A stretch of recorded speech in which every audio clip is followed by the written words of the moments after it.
Ciao, sono Virtual, molto piacere. Bando alle ciance, passiamo al sodo. Voglio parlarvi di un mondo, o meglio, di un universo infinitamente vasto in cui molti di noi, almeno una volta al giorno, ci buttiamo scegliendo uno dei tanti mondi possibili da esplorare e che continua a farci sognare intersecandosi tra glorie del passato e del presente. Sto parlando dei videogiochi. Sono Virtual ed ecco il mondo di oggi. Era il 1° ottobre 1999 quando due talentuosi luminari del settore videoludico, il producer Hirohide Sugiura e il director Tetsuya Takahashi, già famoso per aver lavorato a giochi come Xenogears, Final Fantasy VI e Chrono Trigger, insieme lasciarono Squaresoft per unirsi a Namco e fondare la casa di sviluppo oggi conosciuta come Monolith Soft.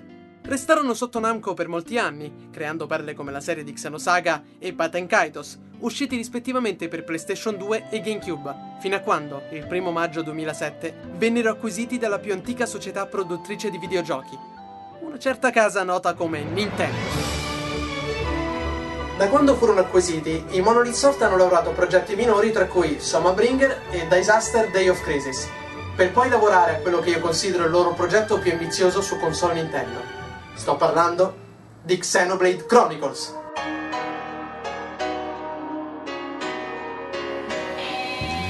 Xenoblade è un titolo RPG rilasciato per Wii da noi nel 2011 ed è considerato il maggiore esponente del genere sulla suddetta console Nintendo. Originariamente fu introdotto molto in sordina nel 2009 sotto il nome di Monado Beginning of the World. Mi ricordo come il titolo attirò l'attenzione dei fan più attenti per il tono epico e serioso che sembrava avere, così come un sistema di combattimento che sembrava promettere molto bene dagli screen, ma anche per il livello grafico non proprio da premio e la presenza di un elemento grafico che nelle generazioni passate è diventato un po' una leggenda, se così si può chiamare.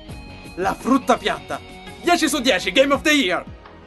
Eventualmente il nome fu cambiato da Monado a Xenoblade, anche se non strettamente collegato ai precedenti giochi di Xenogears e Xenosaga, come tributo alle origini del team. Il gioco ha un'ambientazione a dir poco suggestiva, visto che l'intero mondo di gioco si ambienta sul corpo di due divinità titaniche, sigillatesi a vicenda dopo uno scontro che ebbe luogo all'inizio dei tempi. La storia parla di una guerra in atto tra le due fazioni che abitano i due diversi titani, le creature organiche di Bionis e quelle meccaniche di Mechonis. Tutto si incentra sul ragazzo di nome Shulk, che eventualmente, durante un attacco alla sua colonia, verrà in possesso di una mitica spada di nome Monado, l'unica arma in grado di danneggiare seriamente i Mechon, gli spietati abitanti di Mechonis. Non lo so, siamo sicuri che una macchina limitata come il Wii sia capace di rendere grazie ad un'ambientazione e ad una trama dal tono così epico? Sinceramente ho i miei dubbi.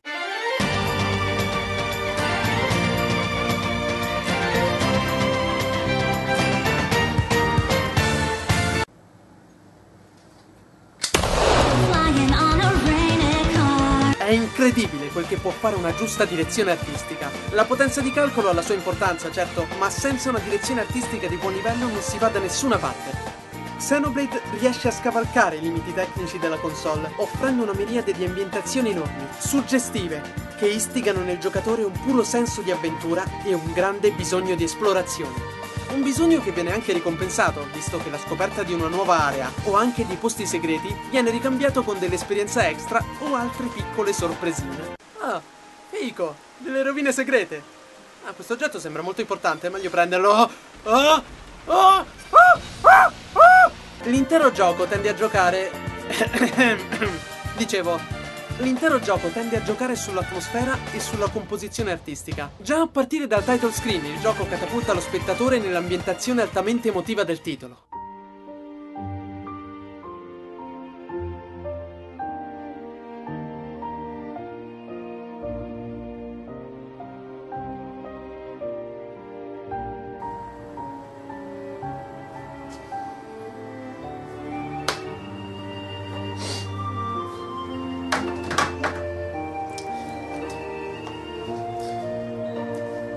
Scusa amico,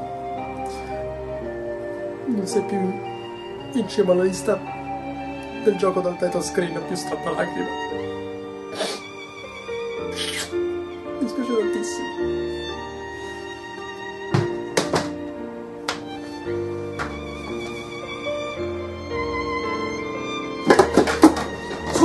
Scusa, dai, rimaniamo amici, dai, best friends forever. Tranquillo, Certo, il gioco mostra i suoi limiti tecnici in altri ambiti, come i modelli poligonali dei personaggi poco dettagliati e soprattutto le facce che sembrano essere lavate via con una spugna.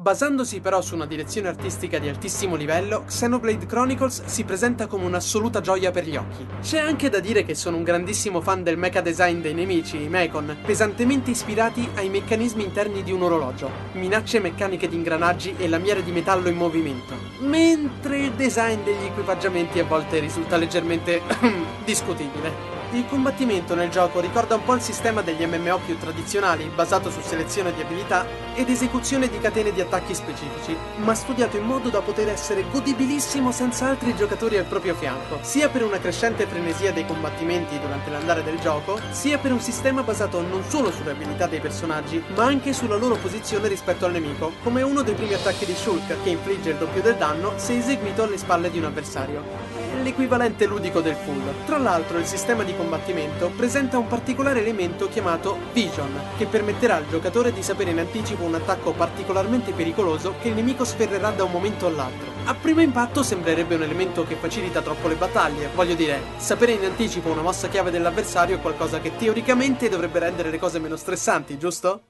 Beh, immaginate questa scena molto comune nel gioco. Battaglia contro il boss, tutto sta andando bene, tutto tranquillo. All'improvviso vi appare la visione di un attacco che annienterà completamente tutto il vostro party e parte una barra temporale che vi dirà quanto tempo avrete per prepararvi a quell'attacco.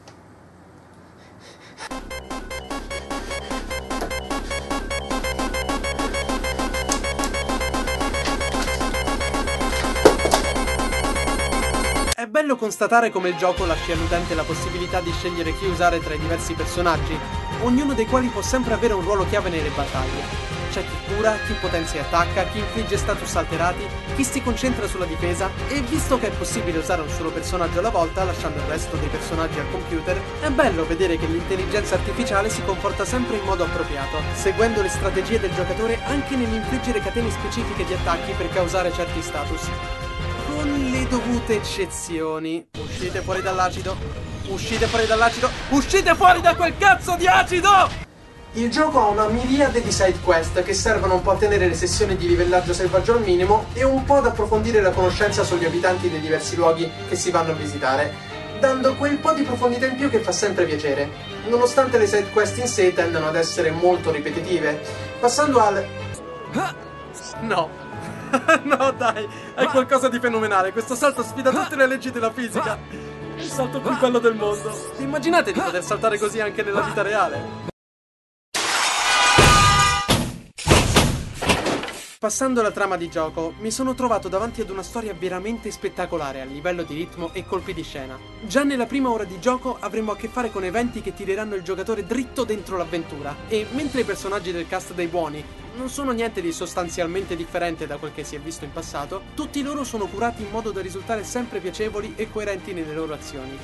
Shulk è un giovane ragazzo con un interesse nella tecnologia Mechon, un protagonista che, sebbene sia giovane e inesperto, mostra una determinazione esemplare, ma al tempo stesso una natura riflessiva che non lo rende troppo avventato. Il resto del cast non è da meno, tra personaggi piacevoli come l'amicone Rain, autore di un paio di meme popolari su internet, Danban, il saggio figo del gruppo, Melia, la principessa ingenua ma di buon cuore, e Riki. La storia del gioco è veramente lunga e dal ritmo incalzante e riesce ad incastrarsi bene con il gameplay, rendendo certi nemici praticamente impossibili da battere all'inizio del gioco, dando un senso di miglioramento dei personaggi legato tra la progressione di livello e la loro crescita personale, con un'escalation che porterà il giocatore verso eventi sempre più epici e titanici, mentre viaggerà e esplorerà i corpi sigillati di questi enormi titani, per affrontare la minaccia dei Mechon che, come cattivi di gioco, si dimostreranno essere ben più di quel che sembrano all'inizio. Il tutto per arrivare ad una battaglia finale degna di questo nome, sia per la difficoltà che per il semplice concetto che è stato eseguito per crearla.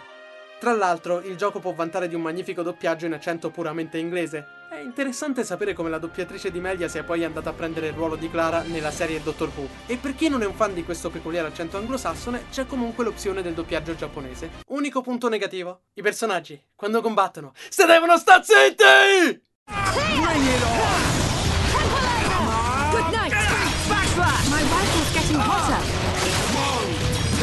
Naturalmente un gioco del genere non sarebbe la stessa cosa se non avesse una colonna sonora altrettanto epica. Monolith Soft non delude neanche su questo campo, offrendo una miriade di brani veramente memorabili, alcuni di cui composti da Yoko Shimomura, già compositrice di giochi come Parasite Eve, Kingdom Hearts e Mario e Luigi Superstar Saga. Tra brani esoterici e di atmosfera e altri brani più spinti e mirati a fomentare il giocatore, anche l'orecchio avrà la sua parte.